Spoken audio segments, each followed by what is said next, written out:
Hello friends, welcome back to another episode of Investigators in Cars Drinking Coffee. I'm your host, Mark Murnan, President of Complete Legal Investigations in West Palm Beach, Florida, joined once again by the talented Wendy Strom Murnan, licensed private investigator, certified paralegal, best business partner I've ever had. Aww. Only business partner I've ever had that I ever That's so true. either. That's true. Anyway, we're finishing up our three-part series on report writing. Glamorous, sexy, maybe not. Profitable, important for your business, you betcha. We've covered two topics so far. Episode number 1 on Just the Facts Man. Episode number 2 on spelling and grammar matter more than you think. And our third episode here is formatting reports, report formatting. And this is important as we talk about the structure of the report. But before we get to that, let's hear from our sponsors at OREP Insurance and Working PI Magazine. This video is sponsored by OREP Insurance and Working PI Magazine.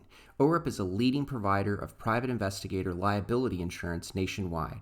Get your quote at orep.org today. All right, Wendy, we're back now, and we are talking about formatting reports. Okay. We talked about how important communication is, sentence, grammar, punctuation, commas even, about that. But this time we want to talk about the report format itself.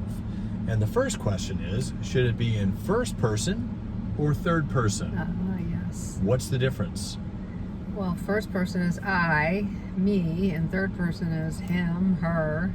He, she, it, Yes. they. Right. And we're not getting into this, we're not getting into the pronoun craze here. We're just talking basic English grammar here. Right. First person, third person. First person, third person. So how do you write your reports? You write them in the first person. I did this, I went there, I did that. Or do you go third person? The investigator went here, the investigator went there. Yeah. One sounds a little stilted, one sounds a little more natural, but we know people who do both. Yeah. And we've actually kind of gone with a blend, haven't we? Yes, we have. Yeah, so I think our narrative reports, if we're doing a witness interview, I proceeded to this address, yada yada, introduce myself to the witness, and so, and then we switch to what? This is what happened, or this follows. Yeah, this follows, Yes. and then it goes to third person. right. The witness reported seeing the vehicle at this location. He stated further that, yada yada. And so he told me. Right. We're not going to repeat in a hearsay type form. We're just going to write down what the witness saw in third person. Yes. And then Just the facts. Just the facts. And we may conclude again back in the first person with a conclusion such as, I thank the witness for his time, provided him again with my business card, notified the attorney, and prepared this report. Exactly. Yeah, pretty straightforward. Yes. All right. Now, second thing about formatting. Yes. What does it look like? Well, we put it on letterhead. Yep. We do have letterhead. Yep. And we actually have computer letterhead, obviously electronic letterhead. And this took us a while, but Mark decided that instead of these long paragraphs, that we should start breaking it down into bullet points. Yeah. And so we've done that for how many years now? Oh, probably 15 years. Yeah, and it's so much easier to read that way for the client, the attorney, and it's easier to sort my thoughts when I do it that way rather than these long sentences. So, paragraphs, we found out that and a lot of people back in back in the day when we were starting did narrative reports, and there's nothing wrong with that. No. However, we found that it was just easier, and we had input from insurance and other investigators as well, that it was easier for the attorneys to read the reports in a bullet point format. Mm-hmm. They were like every 2 to 3 sentences, you break off, you start another bullet point, or if there's a change of topic. Right. So, like, what would an example be of a couple bullet points? Yeah, if you're speaking to the witness, you've identified them with their personal identifiers. Bullet point, get into the subject matter. The witness stated that she observed the vehicle in question at 4th Avenue in downtown, thus and so. Bullet point next. Inside the vehicle were 3 individuals who she later identified versus a photo lineup. Bullet point next. She did not hear any communication between the people inside the vehicle. So just simple ways so that the attorney, as he's going through it, has a visual way of identifying. So if he or she is, there I'm using pronouns again. If the attorney is utilizing, using a highlighter or something, there may be key parts of the interview that he'd like to highlight.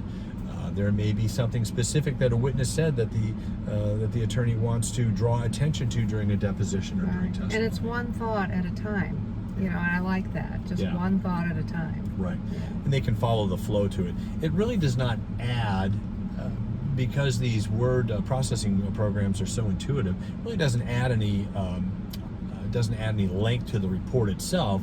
It's just a better way of grouping your thoughts together. And I find every time I do a bullet point report like that, or I usually send them off to be dictated and I'm reading them when they come back, I usually find that I remember something that I might have missed.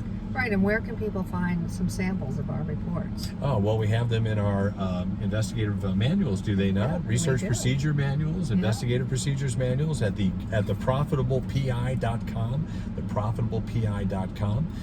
We have all sorts of examples and formats to follow at theprofitablepi.com. All of these manuals were written based upon our early work of developing our business with processes and procedures.